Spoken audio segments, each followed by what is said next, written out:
I be rapping with this hip hop. Throw them fins up, throw them fins up, hit, throw them fins up, throw them fins up, hit, throw them fins up, throw them fins up, hit.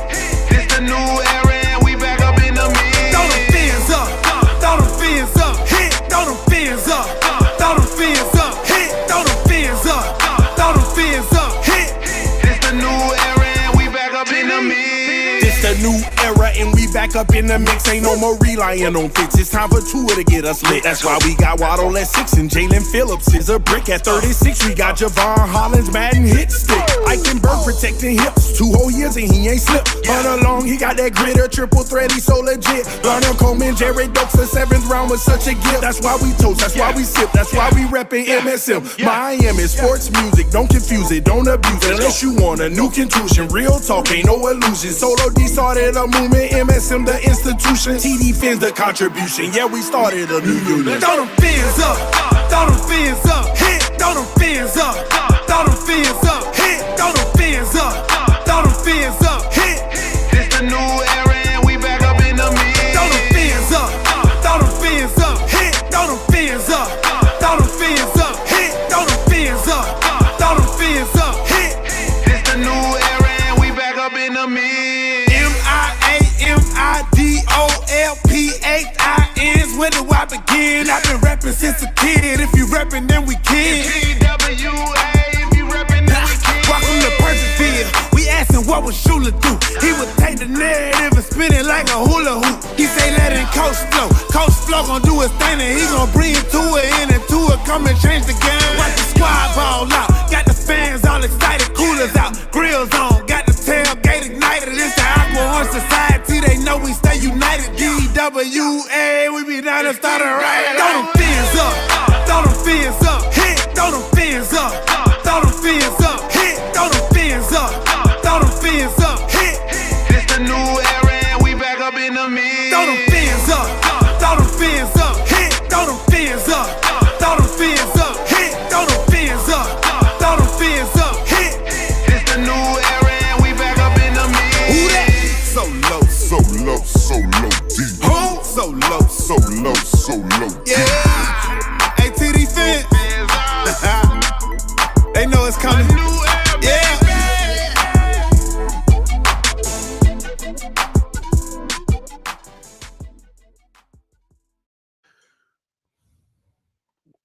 What's up, ladies and gentlemen? Welcome back to TD Fins Talk, home of the real Miami Dolphin fans. We are live on Victory Monday. Yes, it is Victory Monday, ladies and gentlemen. There is so much to be excited about. The Miami Dolphins Victory Monday. All 53 guys contributed to the victory. This was a team win. Listen, man, we want to talk about all the good stuff that happened yesterday, and that's all we're going to focus on this stream. We're going to have several streams today. It's so much to talk about, man. But on this stream, we want to point out all the great things that the Miami Dolphins did within the game. Y'all do me a favor and hit the like button because YouTube is not sending the notifications out this morning. They do that every time you have like this massive day. Every time you have a day where, you know, you got so many people that watched you and it was just crazy for some reason, they're like, hey, we got to slow this down. We can't let this guy just be building something over here. So YouTube brings out their hating cap and they stop sending the notifications to everyone. So with that being said, y'all make sure y'all hit that like button because the more you hit the like button, it forces the YouTube algorithm to send it out to more people. All right. They want to make sure yesterday wasn't a fluke because I think we streamed. I did 4 streams yesterday. You know, we did the Dolphins pregame, we did the Tennessee Arizona game, we did the Dolphins game, and then we did the post-game show as well. Plus, I dropped the victory song for everybody to have just in case they wanted to bump it for themselves going forward. But, man, I mean, overall, it was a crazy day yesterday. I think we had like 40,000 views yesterday, like with everything together. The game was over 20K. You know, the post-game was about 9,000. And, you know, they usually see those things just get out of whack. Like, you know, normally it's like 10,000 a day, and now all of a sudden 40, they start hating. And I don't know why, man. That's something we still got to figure out, why they hate on TD like that. But y'all can help the channel out, do y'all part by hitting that like button so that our family can come through and come through and watch. All right, all our subscribers. If you're new to the channel, this is my call to action. Make sure you subscribe to TD Fans Talk. All right, make sure you subscribe to TD Fans Talk. Let your friends and family members know about the channel as well. All right, shout out to the for the donation. Said if Fins keep winning, the media will say it's luck. No, at some point they won't say it's luck. At some point they'll have to respect what we're doing in Miami. Listen, man, it's that simple. Okay, they're going to have to respect what we're doing in Miami at some point. And you know what? Yesterday was a step towards that. You know, we had a gritty, grimy game, which we came out with the W against a Bill Belichick-led defense and a Bill Belichick-led team that supposedly had all their guys back from the COVID holdouts, supposedly brought all their guys back that had left the year before, supposedly have found their future quarterback, supposedly, spent the most money in free agency bringing in weapons. You know, we beat that team. We beat that team. The Miami Dolphins beat that team, and we did it collectively, and we did it as a group. And you know what? It's a shame. They're going to try to go in the media and, praise Mac Jones and just talk about that, and they're going to ignore the victory. But you know what? We know what time it is, and at the end of the day, it's nothing they could do about us continuing to stack up victories. And that's what we're going to do. And at some point, you will see the shift of them respecting the Miami Dolphins. That you will see the shift of them respecting us. John Ross, yes, that is my wife on the song. That is my wife. She heard the original version where I was trying to sing. We got another. She was like, "You sound horrible. I'll help you out, baby. I'll just record my part." So she helped me out and she made it sound great. Okay, because I had it sounding like a train wreck. So yes, that is my wife on the song, man. You talk about the victory song, I believe. That's what you're talking about. Yes, we got the victory yesterday. We got another W. The haters, they just don't like to lose, man. But it's okay because a lot of us believed we would win yesterday, and we did that. A lot of us believed. That's one thing I'll tell you about this first game. Dolphin fans believed we would win. They believed we would win. And what did we come out and do? We won. A tough, hard-fought game. Came down to the wire. Not only did we win, ladies and gentlemen, but the most satisfying victories are when you can run the clock out. You didn't have to make this thriller last second touchdown. You didn't have to make literally when you're ending the game, taking knees. Nothing's more satisfying. And ladies and gentlemen, I'm about to say something very bold. My biggest happy point from yesterday. You don't kill me for this, but I got to say it. I got to say it. Brian Flores outcoached Bill Belichick. Has anybody thought about that? Has anybody thought about that? Brian Flores outcoached Bill Belichick yesterday. Think about that, man. Think about it. I want y'all to really think about that. No, I haven't heard a single soul say that yet. But he did. He did.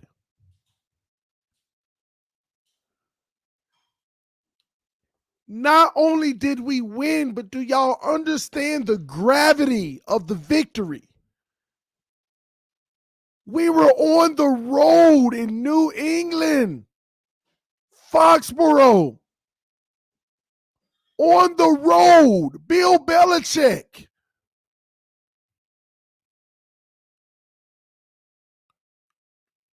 And listen, listen. This stream is about what we did well, okay? So the not really turnovers were the difference. Who gets credit for preparing their team to get turnovers. How many times yesterday did y'all see the Miami Dolphins defender put their hand in a runner's in where the ball is and try to rip it out? They didn't get it all the time. But how many times did you see them make a tackle and simultaneously making the tackle, they were trying to rip the ball out? They were trying to rip the ball out. Almost every single tackle, I saw an attempt to try to rip the ball out.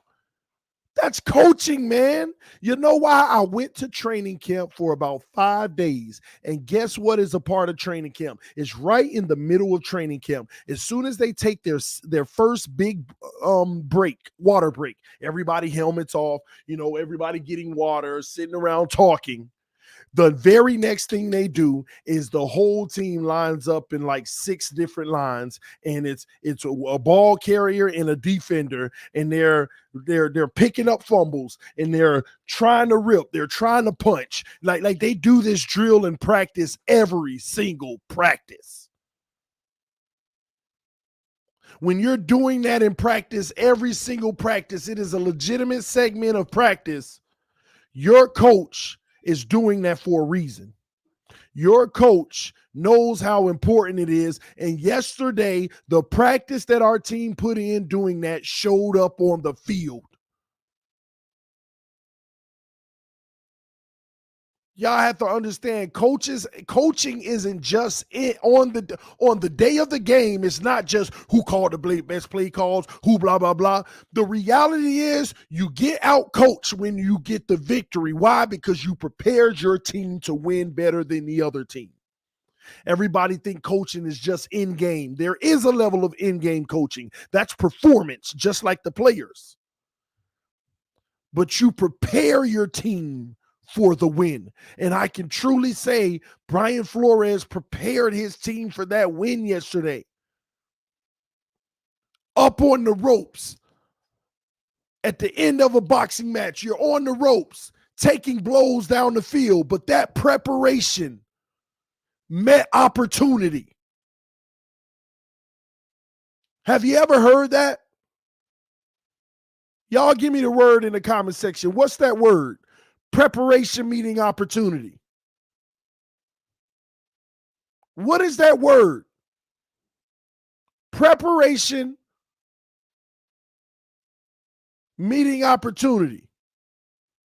Come on, somebody got it. It ain't, stop it.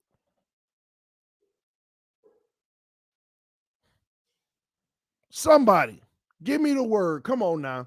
No, I shouldn't have to say it to you. I shouldn't have to say it to you.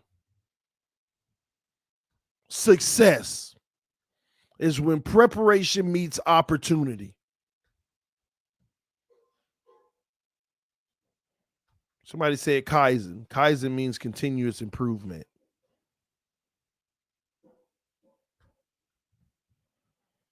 Success is when preparation meets opportunity. And that's what Brian Flores had his team ready to do. He prepared them. He prepared them for every opportunity, and every opportunity we got, we took advantage of.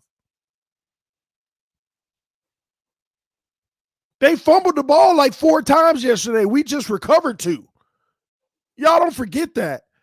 They fumbled the ball like 4 times, and we just recovered 2 of them. Remember the hit by Javon Holland where he sent the player in the sky and he fumbled and the Patriots lineman jumped on it? That's a fumble. Textbook hit. Beautiful hit. Ooh, Javon Holland's Madden hit stick. Mac Jones, I believe, had one too where he fumbled from the pressure. And they got on top of it. The backwards pass and all of that stuff too. That was pressure right up his face and he trying to do something. And we got 2 of them. Those were strips. They fumbled the ball 4 times yesterday. You prepare for that. 1 was pressure and 3 of them were hits. And 2 of those 3 were strips during the hit.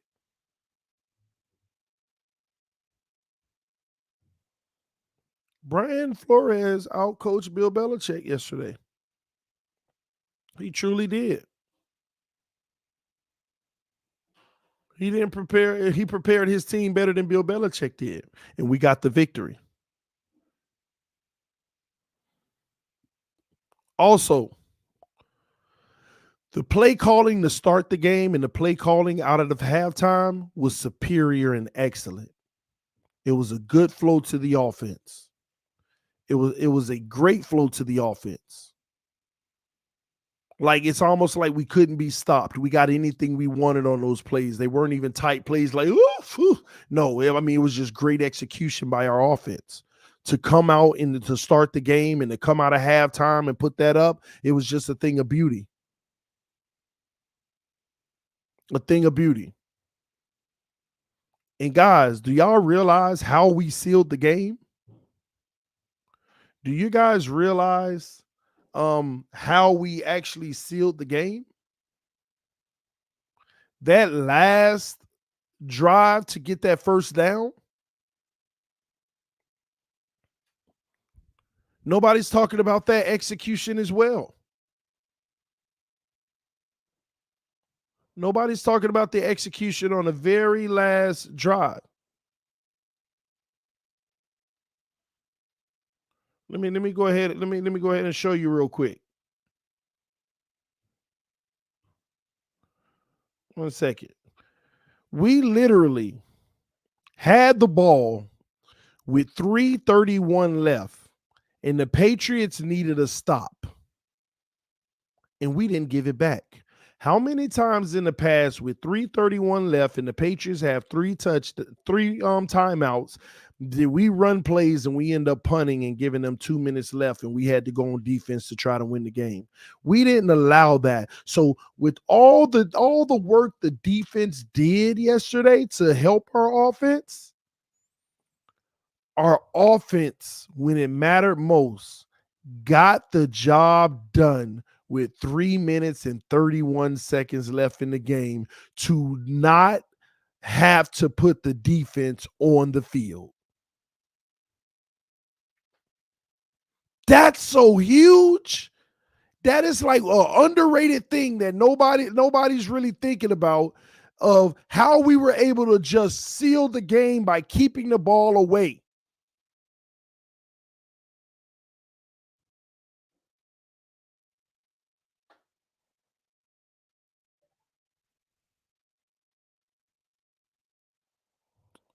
Troy Nuke, I'm glad that the Roman philosopher Seneca said that, but I subscribe to success is when preparation meets opportunity. So it could go either way. The lucky part was the opportunity, in my opinion. And remember, don't forget what a philosopher is. A philosopher is someone who basically has theories and things of that nature to make a point. And I'll take it either way. But success for us yesterday was because of our preparation met the opportunity. Appreciate you though, man. But let's talk about that last drive. Here we are with 3 minutes and 31 seconds left, right? Now, mind you, we had just come off of an interception.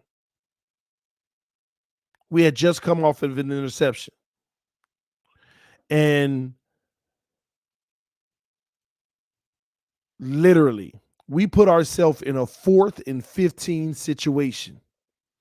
And Tua Tagovailoa at our own 5-yard line. I want y'all to really think about this, because this is where I have to give Tua Tagovailoa a lot of credit.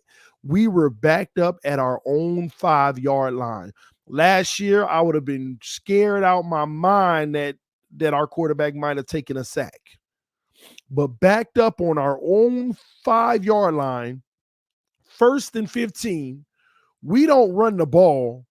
Tua fakes the handoff and gives a strike to Devontae Parker, and he's able to get yards after the catch and get 13 yards to make it a much more respectable 2nd and 1. 2nd and 1.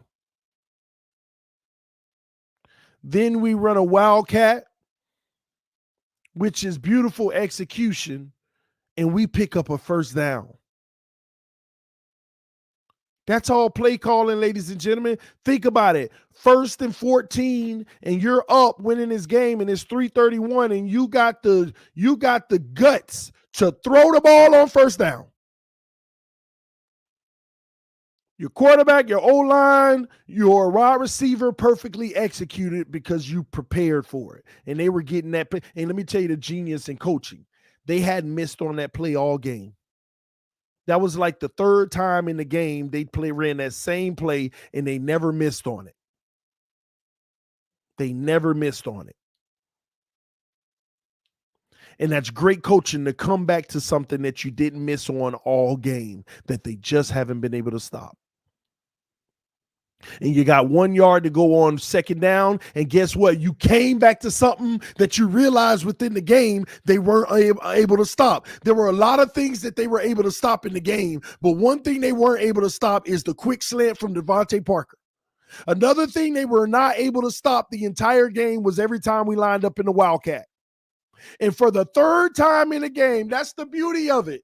We ran 2 slants in the game to Devontae Parker. They couldn't stop, so we put it in at the end of the game. High execution.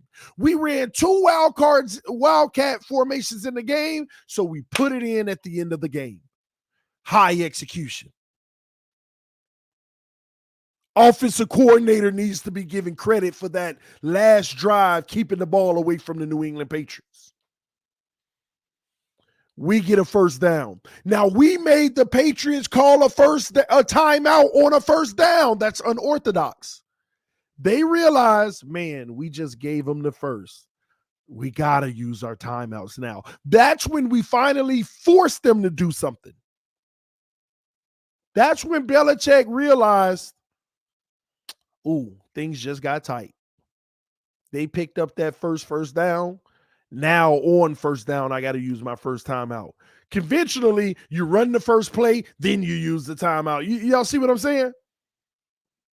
But we would have been able to take it all the way down to the 2-minute warning. So Belichick them call a timeout at 2:36. And what do?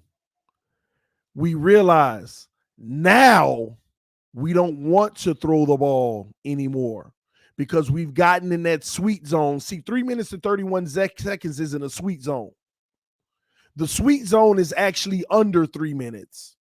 Anything over between 2 minutes and 59 seconds on down, that's your run. So what do? They say, let's keep going with what we know works. Go back to the wildcat. And they run the wildcat for the 4th time. 5 yards. They got to call a timeout. Well, if we got 5 yards on that carry, let's go ahead and run the ball again. This time off the left guard, 4 yards. In the biggest play of the game on 3rd and 1, not the biggest play of the game, but one of the most important, on 3rd and 1, they do it again. They bring in Jacoby Brissett for the quarterback sneak. And not only does everybody in the world know what we were about to do, just like we knew what we were about to do the first time, we did it in the 2nd quarter at the end. Everybody in the world knows what we're about to do. Twice in the game. There are 2 plays in the game. The whole world knows what you're going to do. Quarterback sneak with Jacoby Brissett. We executed both of them. When a team knows what you're going to do and you still execute, preparation met opportunity. Success.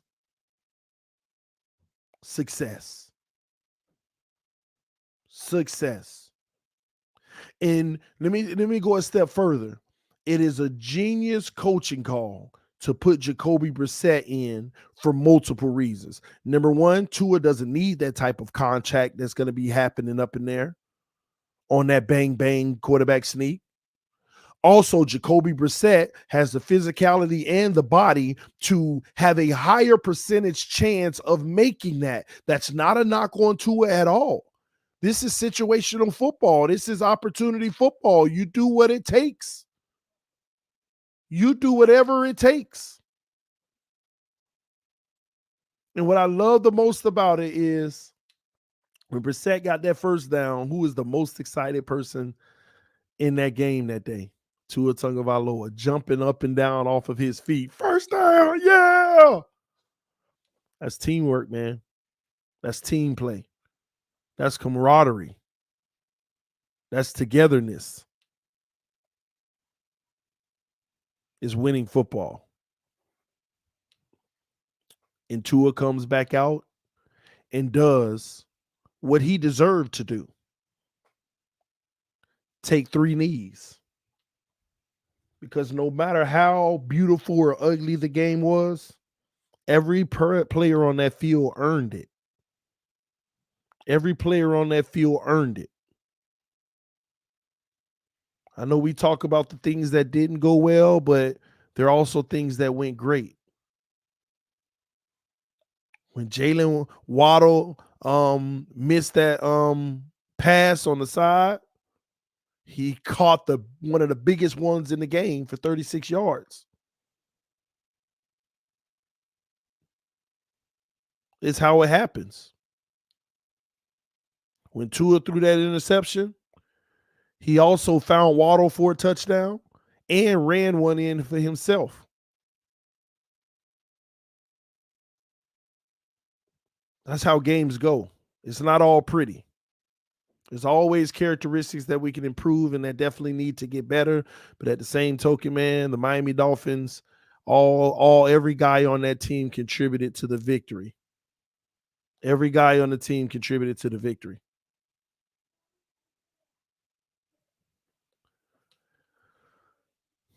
Defense bent but didn't break the entire game.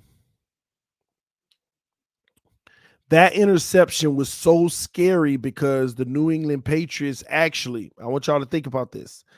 It allowed them to start at the 50-yard line down by 1 point. It allowed them to start at the 50-yard line down by 1 point. Mac Jones, quick pass for 3 yards to the left. Mac Jones actually in a run to the left for 1 yard. And on 3rd and 6, Mac Jones picks up 7 yards, and they're at the Miami 39. And the clock is just ticking, 6 minutes left. And on 1st down, they get an 8-yard run. 2nd down, they get a 1-yard run. And 3rd down, they get the 1st down on another run for 3 yards. And the clock is just ticking. But the most demoralizing part about it is now they're in field goal range at the 27-yard line. And they got all the Dolphin fans in their mind just worried, man, we're only up by 1. They're in field goal range. And not only are they in field goal range, but they're running the ball and literally just eating clock. Eating clock.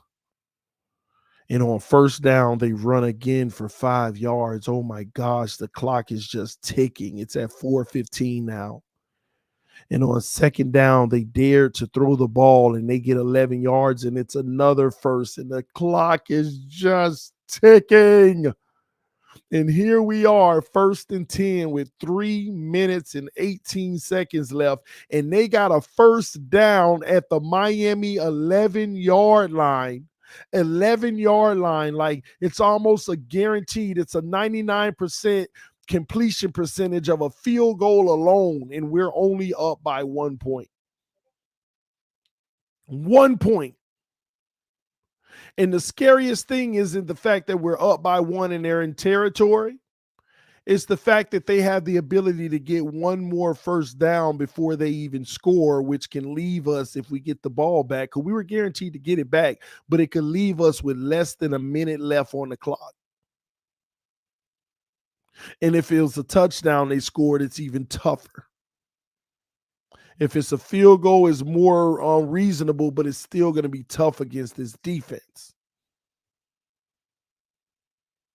And sure enough, they run the ball for 2 yards, and Jerome Baker and Xavier Howard lays a hit. And while they're laying the hit, Xavier Howard is doing what he prepared to do, what the coaches prepared him to do. You have to go after that ball every time we make a tackle. And he got his hand in there and tried his very hardest to strip it out. And sure enough, that ball dropped before the knee went down. And then on top of that, he had the know-it-all to see it on the ground and get down there before the offensive player could grab it.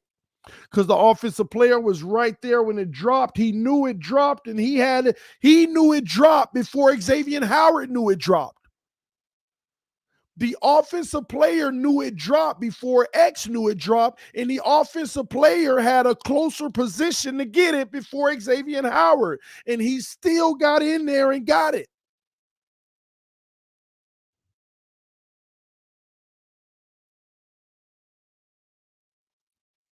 Preparation. I watch them practice this every single day. And everybody like, we didn't get any interceptions. But we made them fumble 4 times. And we took the ball away from them twice.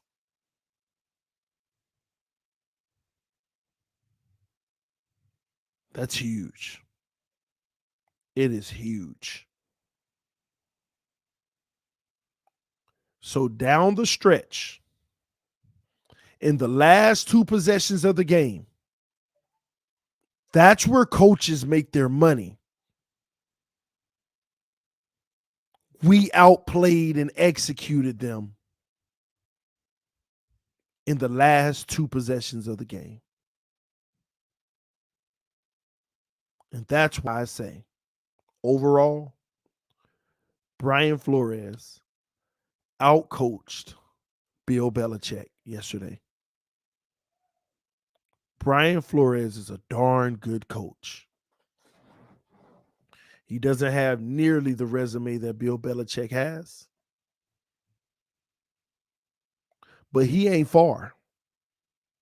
Because what some of y'all got to understand, as many years as he's been in New England, doesn't that mean he has the same accolades?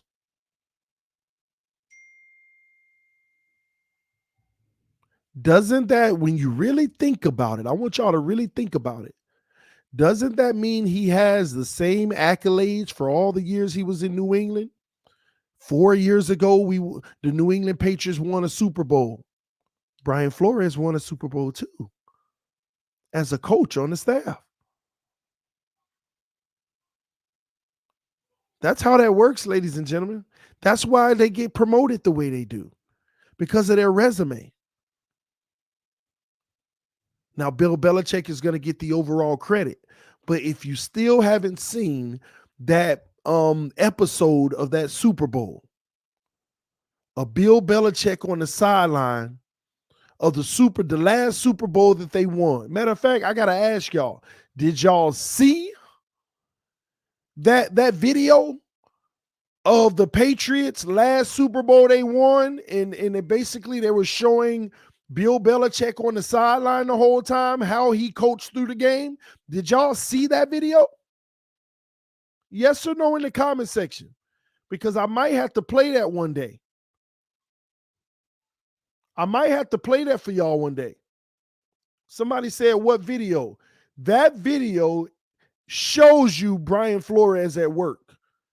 In the biggest Super Bowl where things are tough, he's literally going up and down the sideline talking to the offensive coordinator and the defensive coordinator, where he didn't call him the defensive coordinator. It was the defensive play caller, because Belichick didn't want to give the title defensive coordinator because it gives the guy too much attention. That's one thing Belichick does. He don't like really to name an actual defensive coordinator, because they didn't have a defensive coordinator that year. Brian Flores was the defensive play caller. He didn't want to give a title for a great defense because everybody would pay attention to that guy. If he had the official title of defensive coordinator, everybody would have wanted him. But he named him the defensive play caller so it could bring less attention to him. Bill Belichick does them small little things. That's what sets him apart from everybody else. Those small little things. I'm not gonna name my best asset on defense of a coach, the coordinator. I'm just gonna name him the defensive play caller to diminish his value to everybody else because I know how good he is and I want to keep him here. But when you watch the video, you see Bill Belichick up and down the sideline. All right, Brian, come here. Listen, have your plays, have them ready, think through them, make sure you communicate with everybody, blah, blah, blah. Belichick ain't calling no plays. Everybody was like, well, that's a Belichick-led defense. That last Super Bowl with no Belichick-led defense. It was a Brian Flores-led defense. And as soon as Brian Flores executed, Belichick ran over to him. Man, great job, coach. Great job, man. Good calls. Good calls. And then the other team comes, the offense comes out and stalls again. And Belichick runs over to Flores. Hey, all right, I need you to do it again. Make sure you got your plays that you want. Make sure you have it, blah, blah, blah, blah, blah, blah. Flores, yeah, I got you. Go out there and shut the game down. Game is over. He runs over to Brian Flores before anybody else. Woo, good job, coach. Great calls. Good job, man. Because Brian Flores was coaching his behind off, calling perfect plays for that defense. Getting those guys prepared and ready for the biggest moments. You got to watch that video. I'm going to try to find it and play some of the clips from it for y'all at some point. I'm going to try to find it and play some of the clips from it for y'all at some point because you got to see it. You see the ultimate respect and you see who really deserves a lot of the credit from that game.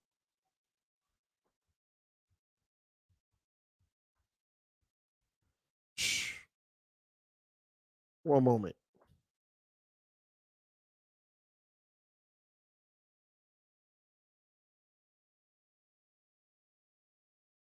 Give me a second.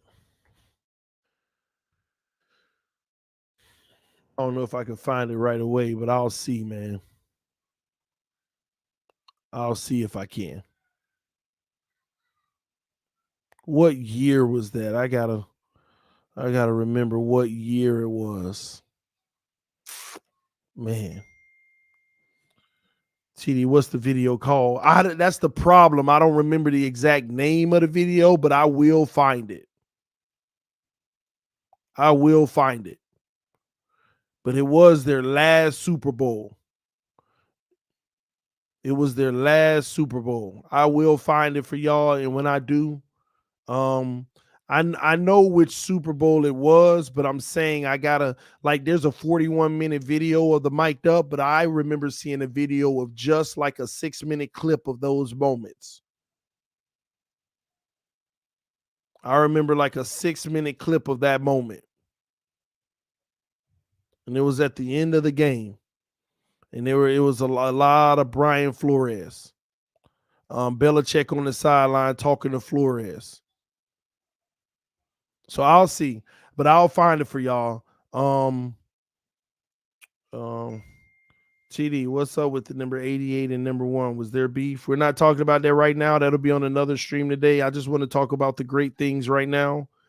Because listen, man, I'm gonna be honest with y'all. I'm a humble person, to a degree, and I'm gonna always talk the truth and talk my talk. But basically, what I'm hearing from our fan base when they watch this channel, they want to hear a lot more positive, and I can deliver that. And that's what I'm trying to focus on. As far as any controversies or anything like that, we could talk about those in another stream, but I want to make sure everybody knows what I've picked up that we did well, that we really, really, really did well. Okay. That's what I want to focus on right now, is the things that we really, really did well. Because if I do that and people still complain about whenever I am critical, then, I'll realize, you know what, I just got to ignore. Matter of fact, I might even just start blocking these people because they're being toxic. But before I even do that, I want to give them the benefit of the doubt and make a conscious effort of making sure that I'm intentionally being positive. Because it is easy to sometimes get into all the negative because I just want to win. I want all the negative things to be clean. I want to look superior. I want to look like, in one of them great offenses that put up 40 a game. Like everybody wants that feeling. Just imagine. I want y'all to think about that. If we had that feeling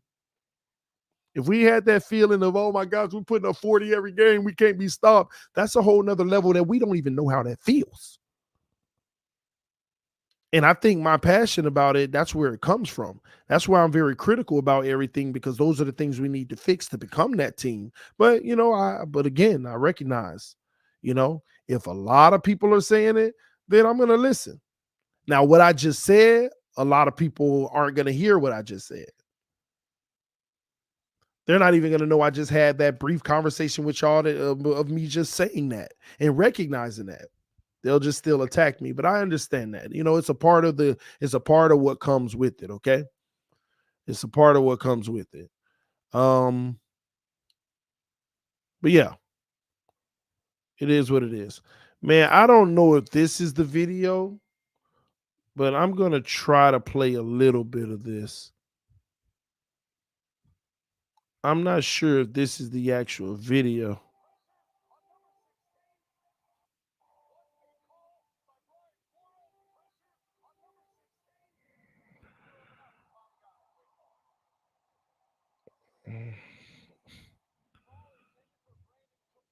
Hold on.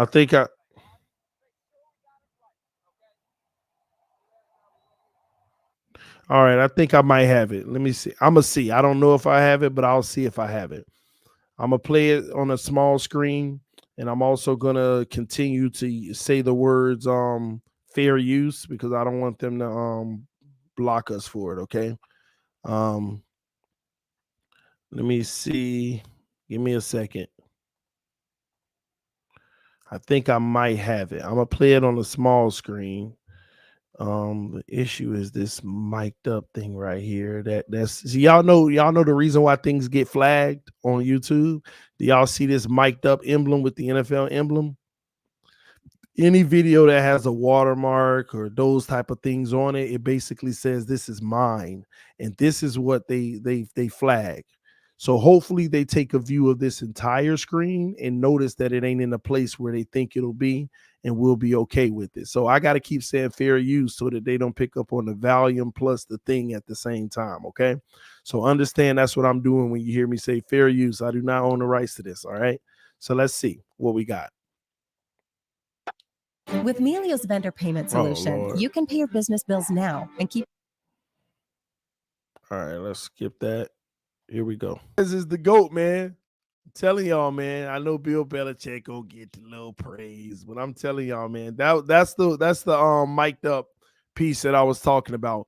They also had some other segments that I love too. I don't know if I told y'all this story already, but there was one NFL writer, but he also used to play football. He was one of the greats. I forgot who it was, but he said a story about how he interviewed Bill Belichick one time, and he said, "Hey Bill, can I get a interview? I want to actually talk to Brian Flores. I want to get an interview with him." And Bill said no. Bill said, "No, I'm not going to allow you to talk to him." And this guy said, I've been doing this long enough, and I know Bill Belichick very well. We're pretty close. Anytime he doesn't want you talking to somebody, it's because it's one of his best kept secrets. Anytime Bill Belichick does not want you talking to a specific person within the team and the staff, it's only because it's one of your best kept secrets. And that's why he never had Flores as a defensive coordinator and literally playing these little small mind games by naming him the defensive play caller. But you know what? It didn't matter, because there was a man named Chris Grier who knew he was hidden in there and went and got him. Chris Grier went and got him. Chris Grier knew what time it was. And shout out to that combination of Brian Flores and Chris Grier, because I'm telling y'all, man, it is a thing of beauty. Our future is bright. We've been doing a lot of things lately that we just couldn't do in the past. A lot of situations. Man, listen, man, 3 years ago, 4 years ago, 5 years ago, we would have never won that game yesterday. We wouldn't have won that game. Not like that. Not like that. And yesterday was indicative of how coaching shows up. It's exactly what it was, man. Great job by the Miami Dolphins. Great job by the team. Great job by Flores, man. We got a lot to be look forward to. I'm going to be reviewing some of the all 22. I'm thinking about this. I was thinking to myself, I was saying, you know what I might start doing? I might start doing a lot of all 22 videos throughout the week. And y'all tell me if y'all want this to happen. So I might do like, say, Monday, first quarter, all 22, where we break down the entire first quarter. We look at all the angles. We can look at everything. Like all 22 film, you're not just looking at highlights and camera views. All 22, you're looking at the whole field. You get to see different angles. You get to that's how they study every player. So I'm thinking I'm going to do first quarter Mondays, first quarter, second quarter Tuesdays, like go through the week until Thursday. And then Friday, we start really focusing on the next week. The next week. I might start doing that. Because everybody needs to start seeing it themselves. They need to stop hearing us on cameras everywhere talking about, well, all 22 showed me this. I realize we just need to go through it together every week. So we all start understanding the same thing versus going off of our feelings of what we think happens. We are mentally tough, low mistakes, and scrappy for 60 minutes. That's the Flores difference we never had. Amen, brother. Amen. I agree. So if y'all want the all 22 throughout the week, let me know in the comment section right now, yes or no. Yes or no in the comment section. Is that something you'll attend? Is that something you'll watch? Because if y'all don't care about it, y'all wouldn't watch that, then you ain't got to worry about it. And matter of fact, I would probably even bring 1 or 2 people on that know the game even better than me. I would probably bring like 1 or 2 people on. I might hit, Mr. Ball Game up, see if he want to come on. I might hit Dwayne up, see if he want to come on. These guys know the nuances of the game at a whole nother level. I might bring guys like that so we could talk through things. And you know me, I'm just that person that's going to be critical. And they're the people that's going to be able to talk through that to tell me why my criticalness is warranted or why I shouldn't be as critical because of this and that. And I think that'll be a good exercise for us. So matter of fact, I'm going to do that. I'm going to hit those guys up and see what they think about doing that throughout the week. I don't know if I'll be able to get them every day to do it, but y'all know we'll try to do what we can. All right. We'll try to do what we can. But anyway, man, I just wanted to make sure that everybody knew the great things that we did as a team yesterday. The Miami Dolphins showed up and showed out, and we got some area of improvement, and we'll talk about some of those things in other streams today. But, our team got the victory. Go Miami Dolphins. Go celebrate Dolphin fans for Victory Monday. This is TD Fans Talk, home of the real Miami Dolphin fans. I will see y'all soon. Peace. I am out.